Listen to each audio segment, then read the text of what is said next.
So this Mufti Mahmud Ashraf Usmani rahmatullah he was a very humble person. So Mufti Sulaiman Sa, my teacher, he also mentioned he studied by him, and he's very humble. I mean, I've mentioned this before in the previous video that I remember I only met him once. So he came for a program before the masjid was built. So it was Maghrib, so Friday of the Majlis. That was the old masjid. So he came, and because he was coming, so they sent a letter out. That time there wasn't emails and like posters and that kind of stuff. So sent a letter out a day before, something to, or send a message around. So lots of ulama came to the program. So it was after Maghrib in the summer. So he, after Salah, he turned around. He's not like he got scared. He's nervous. He spent time with the company of Maulana Rasulullah Khan Sahab, Nawab Ashari Khan, Hafizul, other loads of ulama. He spent a lot of time with them. And he teaches Bukhari the iftar. So he knows this. I'm not like, I don't know what to do. But the ghalaba and he's overwhelmed with so much tawadu. He turned around, he looked at Maulana Salim Sahab Hafizahullah, and he said, कि यहाँ बड़े उलमा बैठे हैं, मेरे लिए तो मजलिस करना बहुत मुश्किल है, तो आप कुछ फरमाएं. Like for me to speak in front of these ulama, it's not befitting of me. You say something I don't know. And then when he spoke, I can't remember, it might be available the recording. You could tell it is like genuine, and even Sulaiman said that in the Darul, everybody knows that he's his tawadu and his the ghalaba of tawadu over him is extraordinary. Yeah. So another story here. So his son was asking him. His son wrote some of these articles. So his son asked him that a few months before he passed away, that he spent. I guess, but he's not. He didn't go for a lot of bayans and he didn't do a lot, but he was very active in the Darul Ifta. So his son said to him really here. So he said, "Taqriban aade ke qareeb." So he says, "Darul Karachi, there was a large number of fatwa have been processed, obviously from a long time. So from Mufti Shafi Saab's time, and after that, when he came from Darul Jamia Al-Shafiya to Karachi, he moved over. When he moved over, so almost half of them he's been approved by him. So just to make sure in iftar, you won't just write one person writes a correct answer. You will double check by 2-3 scholars depending on how important the masla is. But minimum you have 2. Sometimes you have 6-7 stamps on one if it's a very severe, very like deep masala. So if you see Darul Karachi, you see some that have like not like 2-3. But sometimes you see like an important masala, they have like loads of stamps on them, approved by so and so, so all of their own stamps. That they stamped it off that they approved this masala. It's a very deep masala. So he said more than half of them he's approved of. So I asked, is that true? So he said, possibly. It's possible that half of them. But he says that, this is what I'm scared of.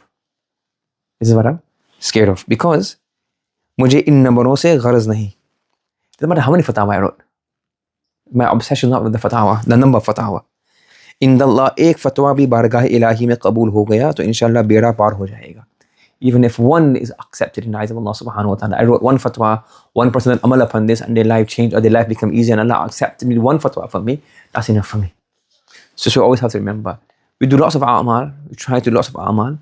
The more amal we do, the high chances we have of one amal being maqbool in the eyes of Allah subhanahu wa ta'ala. But the abundance of amal is not going to take us in Jannah. We can never buy Jannah. Like it's a very simple example. A house in London right now, where the thing lives, about $2 million, £2 million. So if you get 50 grand a year job, it's a good job, isn't it? 50 grand a year. So 50 grand a year without spending anything from that.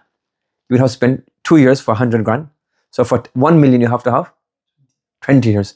So to afford a $2 million house, you'd have to have 40 years without spending any money on a 50 grand salary.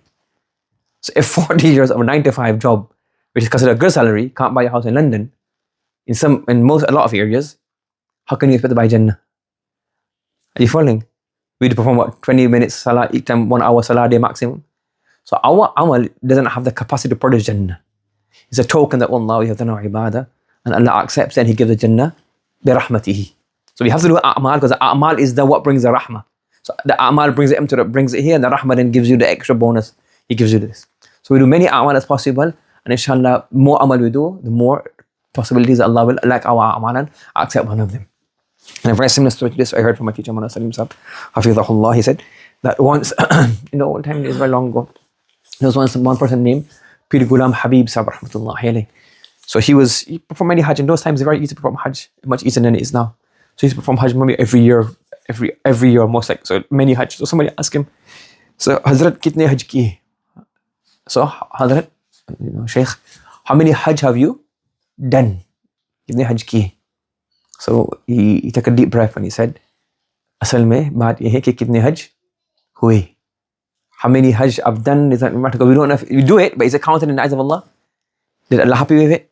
We did it properly? We make mistakes? So what really matters is how many Hajj have been accepted. But that's very, Urdu it has a different meaning, but the meaning of the translation will be how many Hajj have been how many Hajj have been accepted. Yes, how many have been accepted. Similarly, in our life as well, how quickly you finish the juice. So you try to do as quick as possible. What really matters is it accepting as of Allah subhanahu wa ta'ala. How many khatam do you do in Ramadan? Do as many as possible so that you can get qabul. But really, how many is qabul in the eyes of Allah? Only Allah knows. How many books you wrote? We write them, but is it accepted? We hope they're accepted. That's the main thing, is it accepted or not? How many students do you have? It matters how many students Allah accept. How many, all of it, everything. So don't try to do more to please Allah subhanahu wa ta'ala, but the numbers don't matter. What matters is, have you been able to please Allah subhanahu wa ta'ala by our actions or not? Allah give us tawfiq, subhanallah, bihamdik, subhanakallahumma wa bihamdik, wa nashhadu an la ilaha illa anta, nastaghfiruka.